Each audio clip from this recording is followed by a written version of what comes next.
principalmente porque o apóstolo Paulo está refutando alguns pensamentos inerentes ao gnosticismo, que eram os falsos ensinamentos da época do apóstolo São Paulo, principalmente quando ele escreve na 6ª década do 1º século da era cristã, para as igrejas que estavam localizadas numa região chamada o Vale do Lico, uma região frígia próximo da Capadócia. De modo que 3 igrejas provavelmente tenham recebido esta carta: a igreja de Colossos, a igreja de Hierápolis e a igreja de Laodiceia. Tanto é verdade que nós temos registros aqui nesta carta que Paulo suplica aos irmãos de Colossos que esta mesma epístola pudesse ser encaminhada também para as igrejas irmãs que eram vítimas destes ensinamentos falsos. A igreja cristã brasileira nunca foi tão ameaçada com falsos ensinos como vem sendo ultimamente ameaçada. Isto porque, na verdade, o público que congrega dentro de uma denominação cristã é um público que se categoriza pela superficialidade. Os cristãos são muito superficiais, apenas conseguem arranhar a superfície do entendimento bíblico e não têm argumentação suficiente, não só para diagnosticar um falso ensino, que muitas vezes passa por verdadeiro, como também não conseguem ter argumentação sólida para desmanchar um pensamento herético quando este é apresentado. Por isso Paulo está escrevendo esta carta para dar à igreja de Colossos, Hierápolis e Laodiceia habilidades doutrinárias para refutar falsos ensinos. É por isso que os estudiosos dizem que essa epístola é cristológica e a sua epístola irmã, a carta de Paulo aos Efésios, ela é eclesiológica.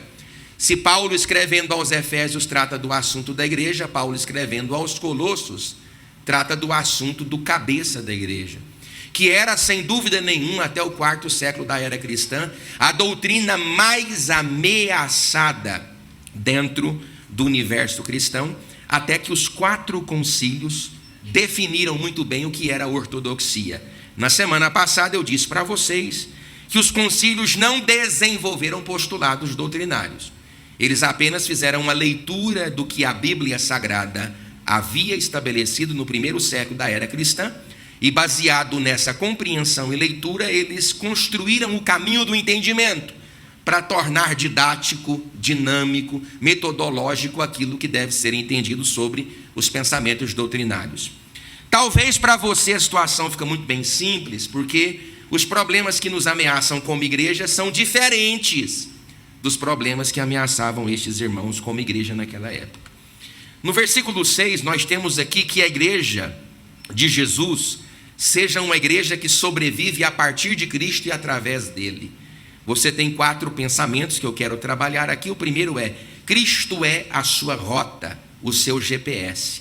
Veja que a palavra de Deus diz aqui no versículo 6, na parte A: Cristo Jesus, o Senhor, assim andai nele. No Evangelho de João, no capítulo de número 14, e no versículo de número 6, o próprio Cristo diz: eu sou o caminho, a verdade e a vida.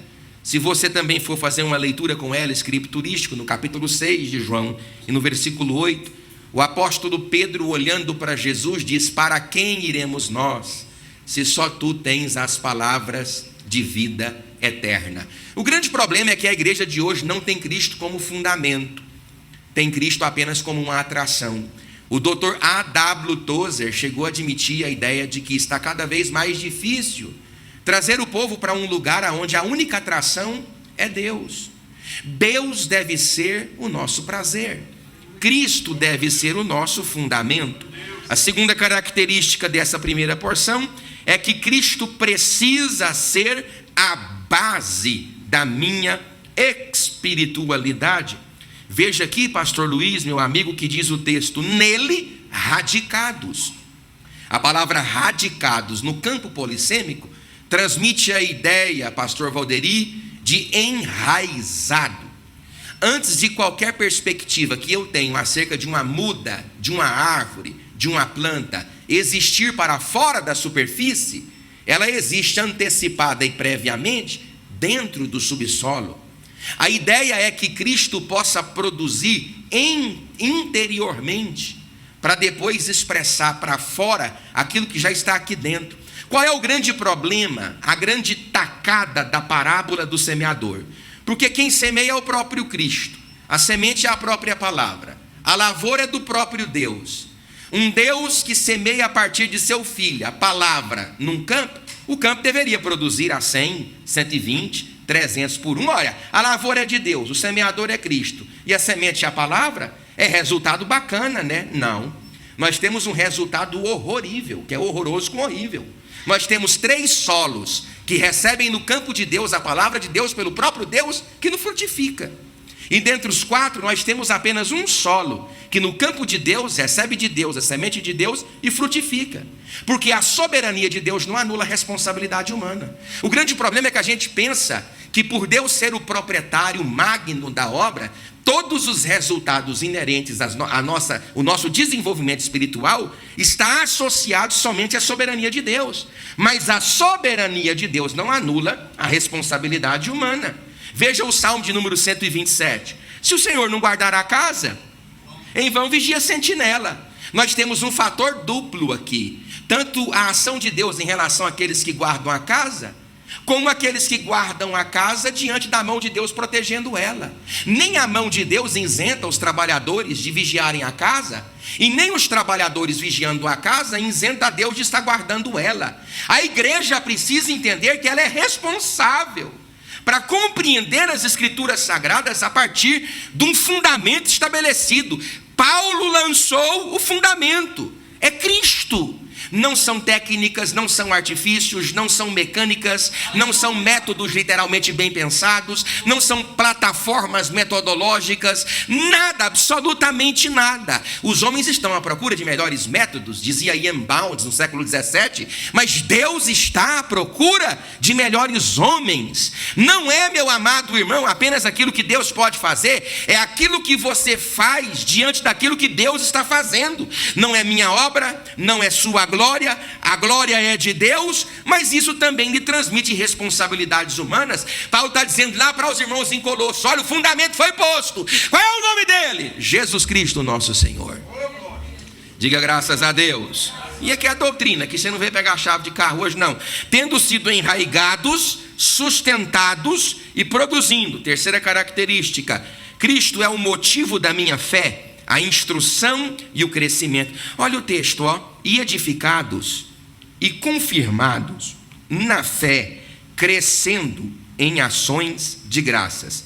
Note o texto aqui, tanto que ele é amplo. Primeiro você recebe uma fundamentação, você está bem estabelecido, é radicado, é enraizado. Uma vez estabelecido a fundação, pode-se construir o prédio. Então você é edificado. Uma vez edificado sobre o fundamento que foi estabelecido, você se confirma como propriedade exclusiva de Deus. Então você é radicado, é edificado e é confirmado. Nesse tripé da manifestação dinâmica e didática do trabalho de Deus no meu coração, uma coisa acontece: crescendo em ações de graça. Irmão, o crescimento da igreja, ele não pode ser instantâneo. Ele precisa ser dinâmico, é verdade, mas ele precisa não só ser dinâmico, precisa ser paulatino. É preciso que aquele que cresça tenha estrutura para lidar com a amplitude desse crescimento. Por isso que primeiro Deus não estabelece aparência, primeiro Deus cava a fundação. Primeiro Deus não dá magnitude crescente, primeiro Deus edifica o seu fundamento, para que aquele que recebe o crescimento possa arvorecer em Deus. Como? Em graça, em sabedoria, glória, em misericórdia de Deus, em ações de graça. Deixa eu dar uma novidade aqui para ti, lindeza. Jesus Cristo é o nosso maior tesouro e Ele está nesta casa. Se você crê, diga glória a Deus. Quarto lugar, pastor Leonardo: Cristo, meu modo de vida e de fé. Mas rapaz, você veja, Cristo, vírgula, meu modo de vida e de fé. Sabe qual que é o meu e o teu problema? É que nós fazemos uma leitura do reino de Deus a partir das perspectivas do reino humano. Nós lemos o que é o reino de Deus a partir daquilo que eu observo no meu mundo horizontal. Às vezes eu determino a saúde da igreja a partir do diagnóstico de uma só pessoa. Às vezes eu faço uma leitura de um determinado problema na igreja, fora dela ou em casa, e eu diagnostico o reino de Deus, que eu experimento a partir daquela experiência. Mas o texto bíblico é muito claro. Tal como fostes instruído. Agora, sabe qual que é o grande segredo aqui? Pastor Luiz, evangelista Gilvaci, é que as pessoas não compreendem o que é o reino de Deus porque não são instruídas sobre o que de fato é o reino de Deus. Porque o apóstolo Paulo diz, tal como foste instruído. O indivíduo não é instruído. Ele não é instruído, ele não gosta de instrução. A média de leitura do brasileiro é de 4,2, sendo 2,9 livros concluídos por ano. Apenas 7% do público que nos escuta compreende, se não compreender equivocadamente, o que a gente está falando. Uma recente pesquisa feita pela revista Christian Delphi Today nos Estados Unidos, entre os anos 2014 e 2016, provou que de cada 10 universitários, 4 não sabem citar 3, os apóstolos de Jesus. É por isso que tem gente pregando que os apóstolos eram esposos das epístolas e que Jesus tocava um instrumento chamado esquife. As pessoas não querem ser instruídas porque a instrução dói. Instrução dá sono, dá uma canseira, dá um enfado. Aí elas fogem da escola dominical, elas fogem dos cultos de instrução bíblica. Mas Paulo está dizendo muito claramente, para vocês que recebem a instrução sobre quem é Cristo, o que Ele faz em vós, fica muito fácil, porque vocês, além de serem fundamentados em um fundamento, radicados, enraizados, vocês são solidificados, edificados, fundamentados, e vocês crescem em ações de graça. Mas tudo isso como fruto de uma instrução que eu recebi. Quem é o pastor desse povo aqui? Eu preguei na segunda epístola, Epáfras. Quais eram os outros assistentes? Arquipo e Aristarco, provavelmente o Aristarco. Por que Paulo traz a epístola aos Colossenses através de Arquipo? Porque Aristarco, enquanto Epáfras está na prisão, vai trazer o relatório. Então é uma igreja instruída, gente. Não é uma igreja que brinca de servir a Deus. É uma igreja que aprende sobre o que é servir a Deus. Então você tem que entender isso. Pastor, qual que é a divisa do versículo 6 e 7? Eu vou dar, isso é da glória. O evangelho deve ser conforme Cristo. Diga glória a Deus. Ele morreu por nossas ofensas. Creia no Senhor Jesus Cristo e você será salvo. Você pode dizer glória a Deus. Oh, diga glória a Deus, igreja. Que mensagem poderosa é essa? Irmão, que mensagem extraordinária é essa? Qual, pastor? Creia no Senhor Jesus Cristo e você será salvo em nome do Senhor. Então, conselhos para uma igreja que está vivendo diante do ataque dos falsos mestres. Agora aqui a coisa complica, porque veja só, logo a primeira palavra que ele usa aí, querido evangelista Charles, é cuidado. Cuidado que ninguém. Essa expressão cuidado que ninguém, ela é usada 2 vezes neste texto de forma prévia e antecipada. Cuidado com ninguém. Alguns estudiosos como Ellicott, Hill, Clark, Kaufman sugerem a hipótese de que entre aqueles que se assentavam na igreja havia provavelmente um indivíduo dentro dela com perspectivas equivocadas sobre doutrinas da palavra de Deus. Principalmente doutrinas heréticas que conduzem à perdição. Por isso que essa expressão é muito clara, cuidado que ninguém. Não é nominado aqui a figura do indivíduo, talvez para preservá-lo numa carta pública, diferente daquilo que Paulo faz quando ele escreve a Tito e Timóteo. Ele expõe nomes, Alexandre e Fileto, porque talvez não era a intenção de Paulo que aquela epístola se tornasse pública, porque ela é pessoal. Igual aquele poeta Robert Frost, francês, que escrevendo para sua namorada, ele disse: escrevo-te esta carta, não porque tenho nada a acrescentar-lhe ou dizer-te, mas por saber que as tuas mãos tocarão o papel. Então, provavelmente, Paulo aqui, sabendo que essa é uma carta pública, ele não denuncia essa criatura, não. Ele diz: cuidado que ninguém. E você tem que ter esse cuidado. Agora veja o texto: cuidado que ninguém vos venha enredar com sua filosofia e vã sutileza, conforme a tradição dos homens, conforme rudimentos do mundo, e não segundo Cristo. 4 verdades eu tenho aqui. Primeiro, é preciso ter cautela. A primeira palavra aí, é cuidado. É importante que os irmãos entendam que nessa época Nós tínhamos uma corrente gnóstica e o gnosticismo foi, sem dúvida nenhuma, o maior rival do pensamento cristão, até que Constantino, em 325, proclama o Concílio de Nicéia para resolver questões quanto à divindade de Cristo. 381, em Constantinopla, a humanidade de Cristo. 431, a essência do Deus Trino e das características que é ligadas ao Deus Espírito, Deus Filho e Deus Pai, lá no concílio de Éfeso, em 451, reafirmando tudo que você crê sobre doutrina hoje, lá em Calcedônia.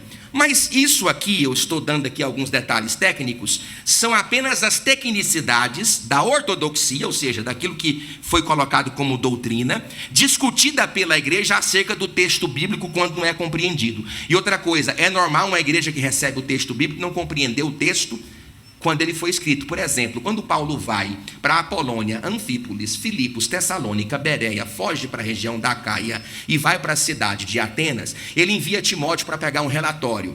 Timóteo traz o relatório, Paulo envia a primeira epístola de Tessalonicenses. Ela é escatológica. Os irmãos de Tessalônica, de Bereia, de Anfípolis, de Apolônia e de Filipos não entendem absolutamente nada sobre a escatologia. Eles mandam uma resposta para Paulo, Paulo responde com uma segunda epístola para explicar a primeira, e nem a primeira e a segunda foi explicada, porque nem os primeiros cristãos, que estavam muito próximos das autoridades apostólicas, compreendiam de fato o que ele estava dizendo. É muito complexo algumas coisas da Bíblia Sagrada, porque a Bíblia não se propõe a desnudar mistérios sistemáticos. E outra coisa, lindeza, tem muita coisa que não é para você entender, é para você crer. Quando aquilo que você não compreende ameaça a sua imaginação ou intelectualidade, creia! Creia, você vai morrer por causa disso? Não, você não vai morrer. Creia que são verdades eternas. Diga glória a Deus, igreja. Então Paulo está dizendo assim, olha, se vocês não puderem argumentar, se vocês não puderem dialogar com essas pessoas, eu estou dizendo, cuidado. É preciso você ter cautela. Cuidado para que ninguém vos faça presa sua. É o campo polissêmico. A minha versão aqui, pastor Leonardo, está aqui, ó. Cuidado que ninguém vos venha enredar. Na sua também está assim, pastor Luiz? Cuidado com que ninguém venha vos enredar. Mas no original é cuidado que ninguém te faça presa sua. Porque heresias na igreja são leões que devoram a ortodoxia cristã. A igreja tem que aprender a ter filtro, que é chamado na Bíblia de discernimento de espírito, para saber o que é ortodoxia e o que não é ortodoxia. Olha, cuidado, é preciso ter cautela. E aqui você tem dois ataques, um ataque vindo da comunidade helênica e outro ataque vindo dos judaizantes. Naquela época, o docetismo, que era uma corrente filosófica dentro do gnosticismo, que dizia que Cristo apenas parecia ter um corpo físico, mas que ele não era fisicamente percebível. Tanto é verdade que Gregório de Nissa, Basílio de Cesareia, Gregório de Nazianze diz que ele não assumiu, ele não curou. Veja o que Paulo diz aqui, ó, porquanto nele habita corporealmente. Vocês não estão entendendo que ele está refutando uma doutrina docética? Os ebionistas diziam que Jesus era apenas um homem comum, escolhido por Deus, negando a sua divindade. Olha o que Paulo diz aí, ó, porquanto nele habita corporealmente toda plenitude da divindade. O monarquianismo, que trabalha em dois aspectos, ele é modalista e ele é dinamista, dizia que Deus é um único Deus, ser absoluto, negava a trindade. Olha aqui que Paulo está dizendo que a pessoa de Jesus Cristo é Deus. Ele não era Deus, ele é Deus. Você está entendendo que essa epístola? E ai, pastor, eu leio, eu nunca entendi. Eu nem vou citar mais, porque para vocês é nada. Ninguém talvez nem queira saber. Mas isso aqui ameaça, irmão, a doutrina cristã. Ameaça. Olha, grande parte dos irmãos hoje, TJs, são filhos desse pensamento. Aqueles irmãos lá que cantam aquelas canções, todo mundo fica cantando na igreja, aquele grupo ali que está mais se perdendo do que gente perdida hoje. Aquele povo são filhos desse pensamento aqui. E aí a gente fica aplaudindo esse povo, curtindo esse povo, cantando com esse povo. E esse povo defendem as ideias contrárias à ortodoxia cristã. Então é preciso ter cautela. Aí você me pergunta assim, pastor Presley, por que os falsos mestres eles conseguem êxito dentro da igreja? Olha, eu separei aqui 4 motivos.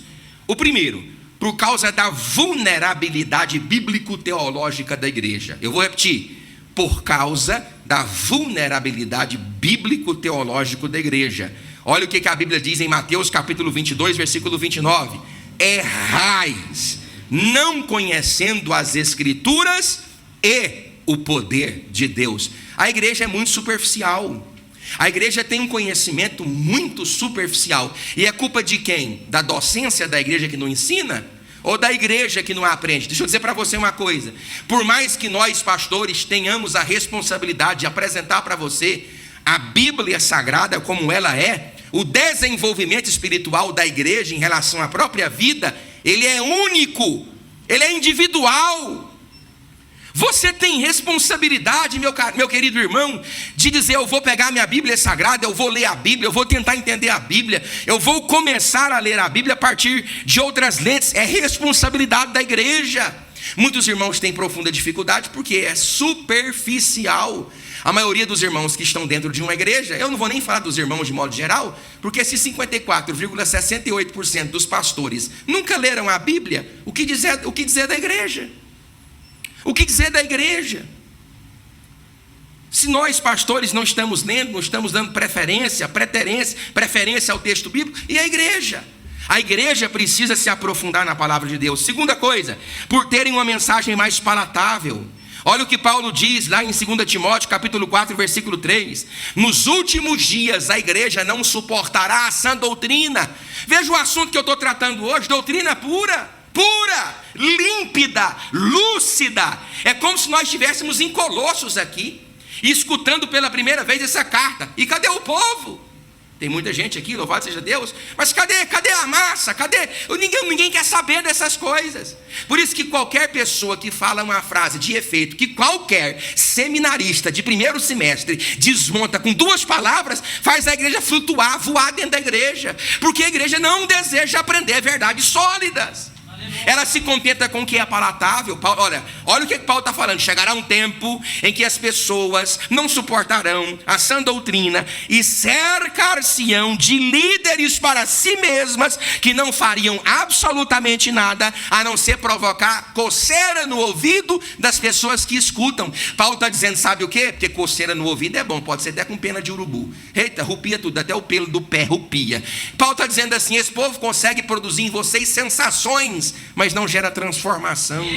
Consegue produzir em você sensações de prazer, mas não consegue provocar uma metanoia, uma transformação de entendimento. Conseguem fazer vocês voar de aviãozinho na igreja e cortar facão, mas não coloca ninguém para reconhecer a miserabilidade, o pecado, e dizer: Deus, eu preciso da sua graça, da sua glória e do seu poder. Por isso que Richard Baxter, o pastor que entrou em Kingsminster na Inglaterra, e 15 anos depois que ele saiu, não ficou um descrente na cidade. Ele disse que se tem uma coisa que mais enfada e causa pavor na sua vida, é um pregador cheio de pilharéia, sem exposição bíblica, que se levanta para falar apenas para entreter o público que está escutando. Por isso que Charles Spurgeon diz que chegaria um tempo em que, em vez de pastores apacentando ovelhas, nós teríamos lobos entretendo bodes. Irmãos, isso que você está vendo na rede mundial de computadores, isto não é o evangelho do Senhor Jesus Cristo. O evangelho do Senhor Jesus é diferente. Muitas pessoas me perguntam lá na caixa do Instagram se eu creio num grande avivamento. No bíblico eu creio que Deus vai despertar homens e mulheres para voltar à palavra de Deus, eu creio. Mas dar nome de avivamento a experiências emocionais, eu não dou. Pastor, mas o avivamento, ele toca nas emoções? Se primeiro tocar na mente, aí eu creio que ele pode tocar nas emoções. Agora, toda e qualquer proposta de calor no coração, sem luz na cabeça, é fogo estranho. Meu Deus.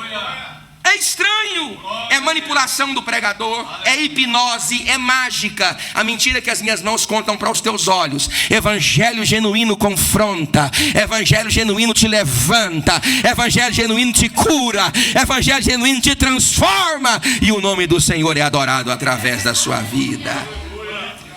Então os falsos mestres, irmão, eu fico pensando, eu não culpo nem, quem que a gente culpa? Os que se levantam para falar, ou o povo que se assenta para escutar? Que é uma culpa dupla, não é verdade? Porque lembra, a culpa aqui, pastor Luiz, a priori é da igreja. Paulo que diz: ó Timóteo, vai chegar um tempo que a igreja não vai suportar o que é verdade. Ah, não vai não? Isso é uma primeira coisa. Então eu estou adaptando ao que é mentira, porque eu não tenho mais compromisso com a verdade. Esse é o primeiro ponto. Aí, por não suportarem líderes que falam a verdade, eles vão se cercar de líderes que provocam nela comichão nos ouvidos. Ou seja, eu vou abandonar um líder que faz o que é certo para um líder que faz o que dá certo, porque eu preciso de sensações extraordinárias dentro da igreja. Então, quem é o culpado? É o líder que se levanta para coçar o ouvido de quem escuta, ou a igreja que escolhe essas pessoas para liderar? É um grande problema que nós temos, queridos irmãos. É um grande problema que nós temos na igreja, queridos irmãos. Porque nós estamos aqui nos propondo a trazer as verdades eternas. Às vezes não provoca sensação, às vezes o sermão não é um sermão que vai te encantar, mas é um sermão, sermão, que vai pegar você deitado e pôr você em pé, ainda que você se levante por modo e meio das marcas que esse sermão te causa, porque às vezes Deus golpeia, Deus fere, mas não é para matar, Deus fere para poder te levantar, Deus fere para poder trazer vida, Deus fere para tirar você da zona de conforto, Deus fere para ressuscitar a sua alma. A terceira coisa que esse povo faz, eles são míticos. Nós temos uma cultura, agora não, né? Agora, assim, agora se vamos, a palavra eu ia usar, mas eu preciso me controlar nessas palavras. Eu preciso me controlar nessas palavras. A gente tem que ter controle. Mas bagunçou. A igreja se tornou sincrética, miscigenada, misturada.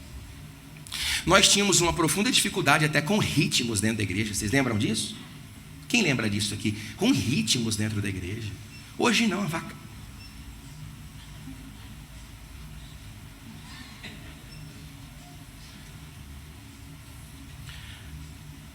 Então, esse povo é místico. O brasileiro é místico. Por quê? Por causa da nossa cultura. Olha, irmãos, você sabe que o irmão Calvino mandou para cá alguns missionários. Ele mesmo conversando com o Villarrayon, eu lá sei falar francês, mas esse mesmo dos livros de história, ele mandou, não sei se foi 17 missionários para cá, lá para a Baía de Guanabara. Estou falando de 1500. Se esses homens não tivessem sido martirizados, nós teríamos sido colonizados, como foi a Europa, por cristãos protestantes.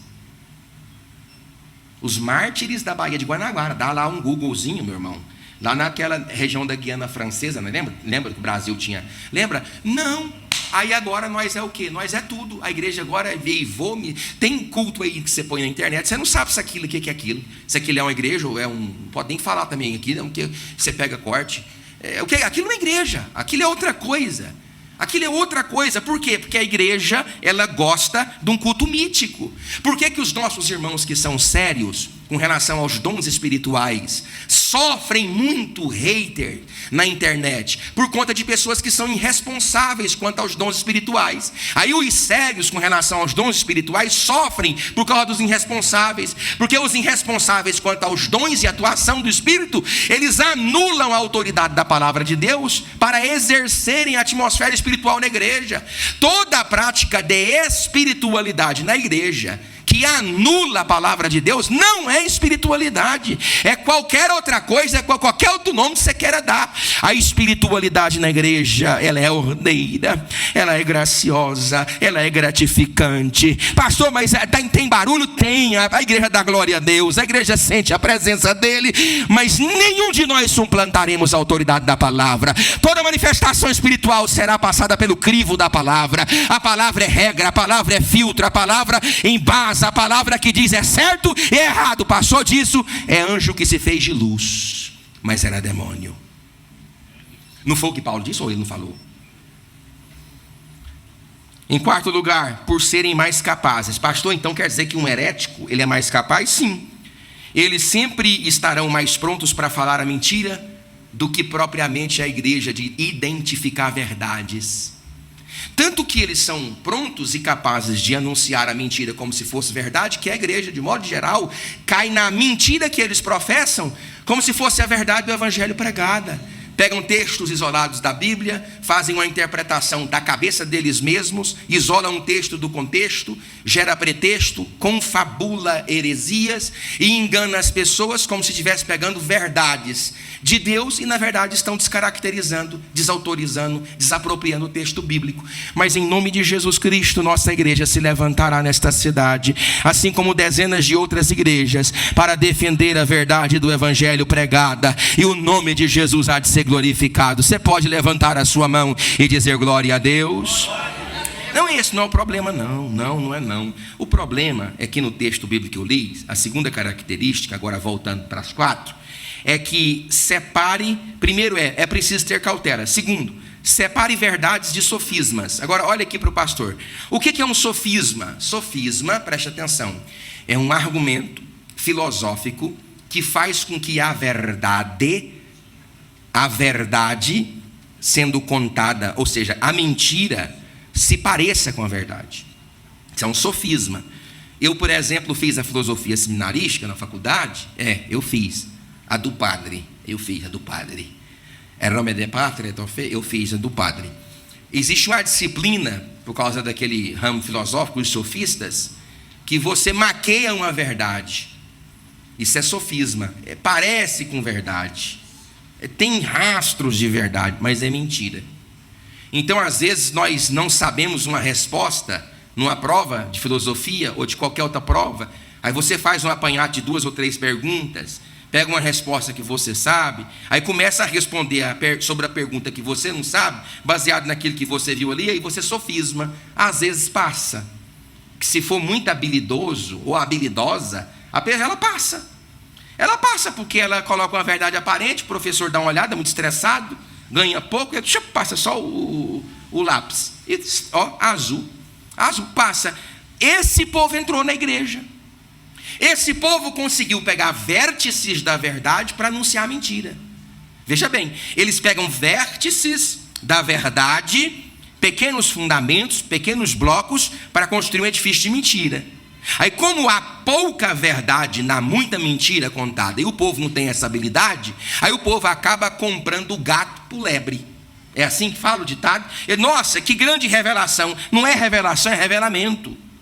Não é palavra de Deus, é palavra da pessoa mesmo. Olha o que Paulo fala aqui, filosofias e vã sutileza. Repita comigo, vã sutileza. 1, 2, 3. O que é isso? É um sofisma, um raciocínio sutil, sem evidência, falsas em si mesmo. Agora, como é que uma igreja, irmão, presta atenção aqui no pastor, que não é acostumada com culto de doutrina, com escola bíblica dominical, vai identificar que o coach que se levanta para pregar não prega o evangelho da verdade? Ele não sabe, porque ele não lê a Bíblia. Ele não está nem aí também com o que é verdade e o que é mentira. Ele quer sentir bem, pastor Luiz. Você entende, irmão Rich? Ele quer sentir bem na igreja. Ele está contando que ele saiu daqui bem. Se eu for colocar, inclusive, os aspectos comportamentais dos profetas e dos apóstolos, Paulo chegou a dizer o seguinte: acerca de tudo que eu vejo e de tudo que eu experimento na igreja com relação às doutrinas que eu venho pregando e as ingratidões que eu venho colhendo, eu tenho por certo, olha o que Paulo falou, que nós somos reputados como escória do mundo. É uma boa sensação ser escória. Olha o que Jeremias disse: iludiste-me, e iludido fiquei. Olha o que Abacuque disse: até quando, Senhor? Até quando? Isaías foi cerrado pelo meio, provavelmente por Manassés, que era filho do homem que sobre a profecia dele ganhou 15 anos. Olha o que o carregador de carga disse, o Amós: eu nem era para ser profeta, eu estava cuidando de boi e mexendo com gado, com cocô de gado. Eu estava mexendo lá, e aí ele me chamou. Ou Eliseu, o pastor Luiz, eu estava mexendo com as juntinhas de boi, irmão Charles. E aí veio o profeta, jogou nele: bora, agora, vamos embora, que agora é que você vai morrer.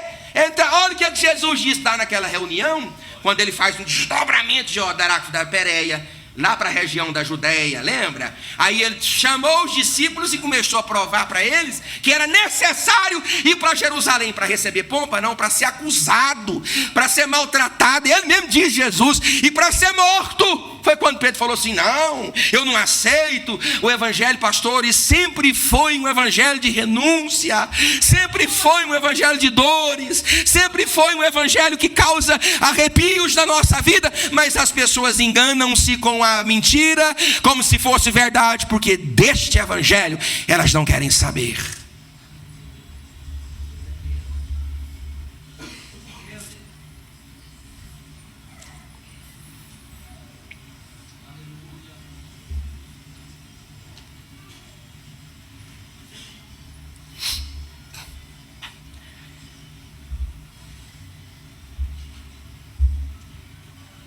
É porque vocês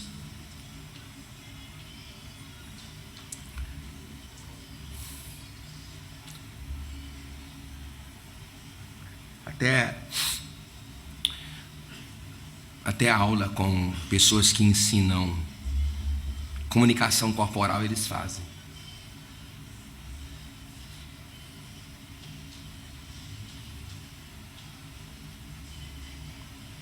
Campanário, coloque as mãos assim, faça assim. Aí vem para cá, para a igreja, eu desse jeito, barrigudo, falando besteira aí, bestado.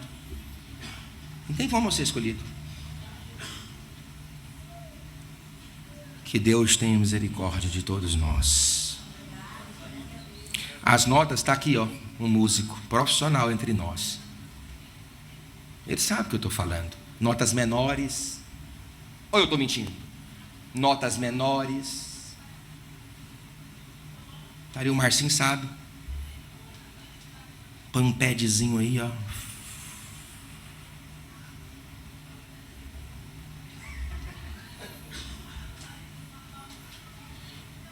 Então cuidado com as filosofias. Vocês estão ouvindo o pastor, irmão? Diga amém. O que os homens não autorizados por Deus ensinaram como doutrinas foram recebidas por ele. Tá? E terceira coisa, ó, cuidado com elementos da tradição. Agora aqui tem um outro problema, eu vou tratar nessa semana, meu tempo está acabando, mas você tem dois problemas de lidar. Engraçado, né? A igreja lidando com dois problemas nessa época. E é tão importante você compreender isso, que é o tempo da formação do cânon. Então as verdades não foram previamente estabelecidas. Sabe por que a verdade foi estabelecida, Márcio? Sabe por quê? Para refutar a mentira que já estava sendo pregada. Quem estabeleceu o primeiro cânon não foi a igreja. Quem estabeleceu o primeiro cânon foi Marcião de Sinop.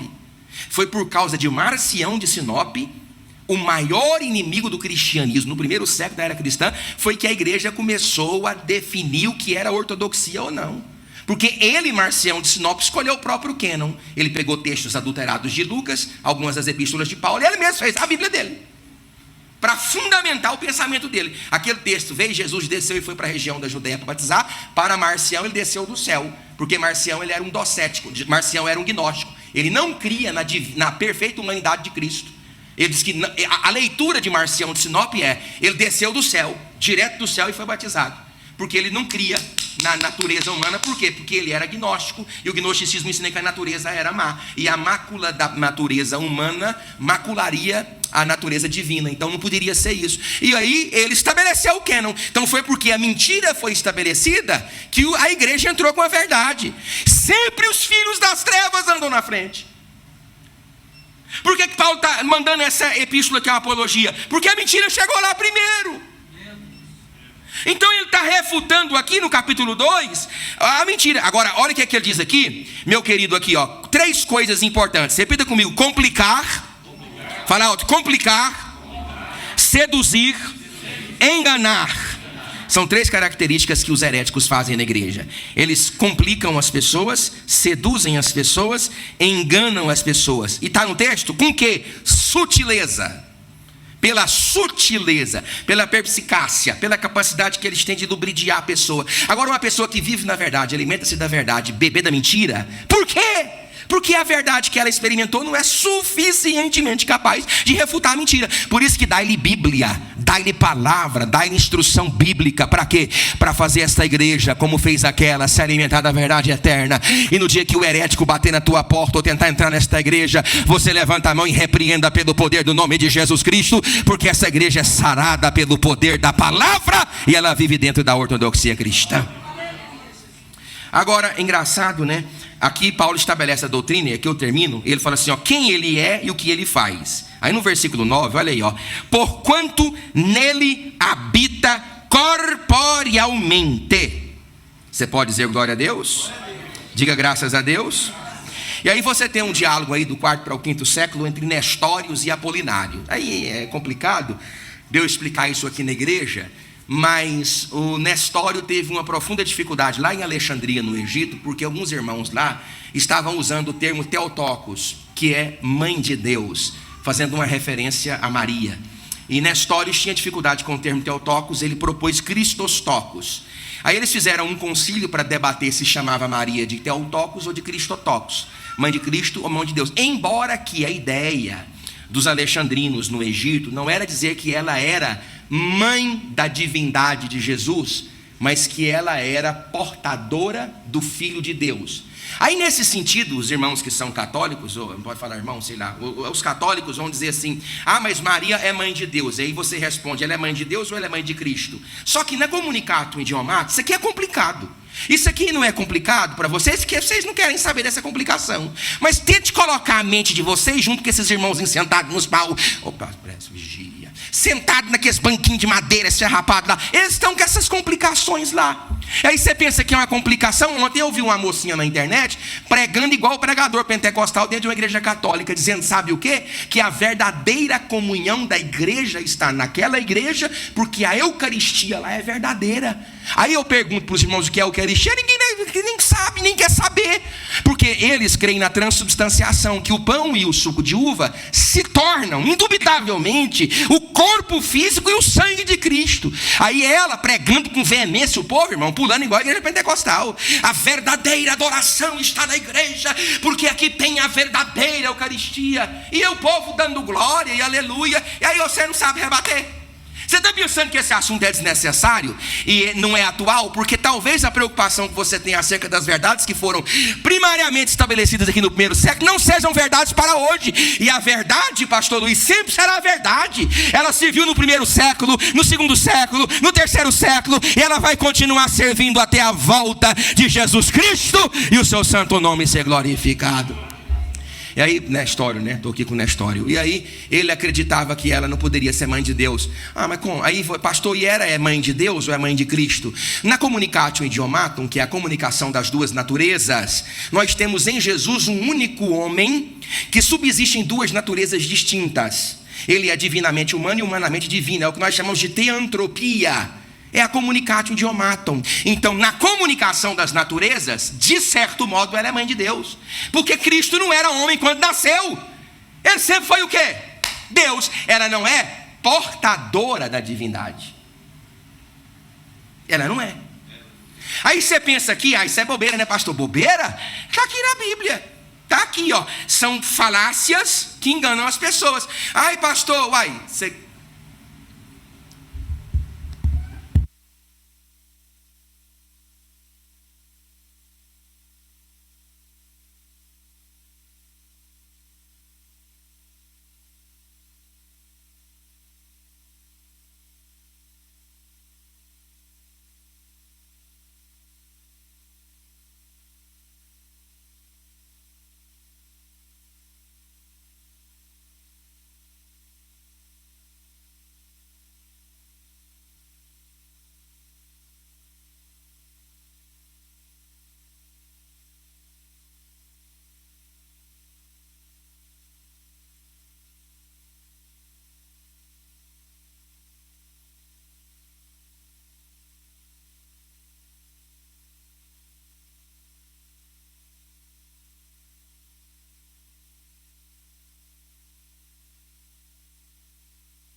Jesus Cristo de Nazaré é Deus.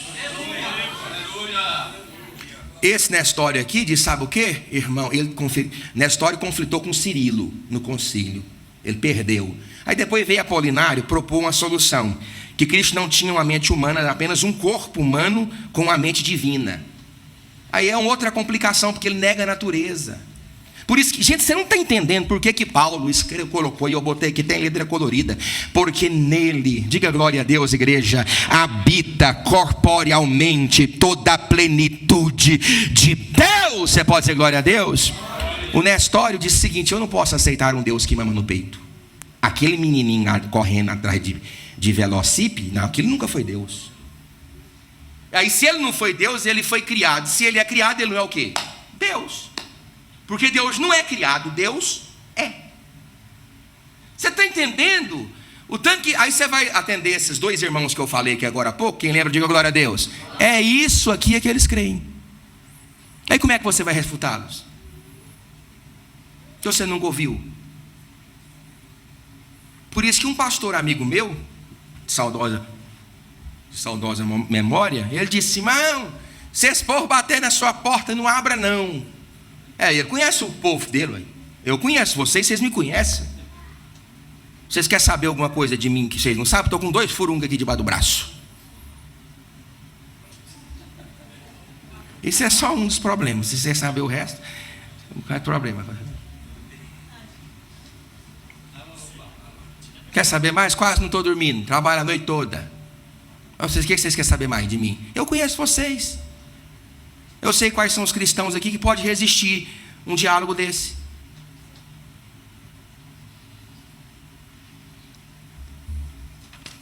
Eu disse para vocês que eu fui limpar o farol do... Um irmão foi lá em casa limpar, evangelistamos, pastoremos o farol da minha... Não, era na época... Era da Palha de Venturi, nós compramos lá de Formosa. Aí eu lá trabalhando, aí ele disse assim: vocês é crente, né? Eu falei: nós somos cristãos. Eu tinha um obreiro que ele dizia: não, eu sou pastor. É um processo de gadarenização na pessoa, né? Coloca o cargo na frente do nome. Pessoa coloca o cargo na frente do nome, é um processo de gadarenização. Como é que é seu nome? É legião. Legião é cargo, não é nome de nada. E aí, eu sou cristão, irmão. Eu saí da igreja, porque os pastores são todos burros. Deixa ele para mim. Eu digo: irmão, que é isso? O irmão foi limpar, ele disse que os pastores eram tudo burro. Eu disse: por quê? Ele disse assim: porque o nome Trindade não tem na Bíblia. Eu falei: de fato não tem. O senhor sabe que não tem? Eu falei: sei. O senhor é da igreja? Eu falei: sou, eu sou cristão. Eu falei: Trindade foi cunhada por Tertuliano. Ele cunhou mais de 500 palavras, que são substantivos. Cunhou 200, na época eu citei, 48 verbos e 161 adjetivos. Aí ele já olhou para mim assim.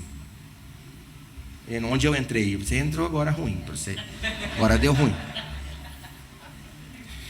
Não existe negócio de trindade. Eu falei assim: tudo bem. E o plural majestático de Bereshit bara Elohim, que é o plural majestático de Eloá. Lembra de Jesus na cruz? Eli lama sabachthani. Esse é o que tem? Eu falei assim: ali tem um mem sufite. De fato é um plural majestático. Mas grandes academicistas dizem que ali é uma referência ao Deus Trino. Eu não sabia disso. Eu falei: eu sei. Aí ele já começou a pegar as coisas. E eu falei assim: lembra daquele texto, chamar Israel, Adonai Elohim, Adonai Errad? Ele disse: o Errad ali é igual o Errad de um cacho de uva. Não é um. Chamar de Israel, escuta, ó Israel, o Senhor vosso Deus, Adonai Elohim, o Senhor vosso Deus, Adonai Elohim, Adonai Errad. A palavra Errad é um. Está lá na Bíblia, o Senhor é um. Só que aquele um lá, aquele um, único um lá, é um de cacho de uva. É um cacho. Um cacho de uva tem mais de uma uva, pastor? Então. Aí ele começou a ficar perturbado.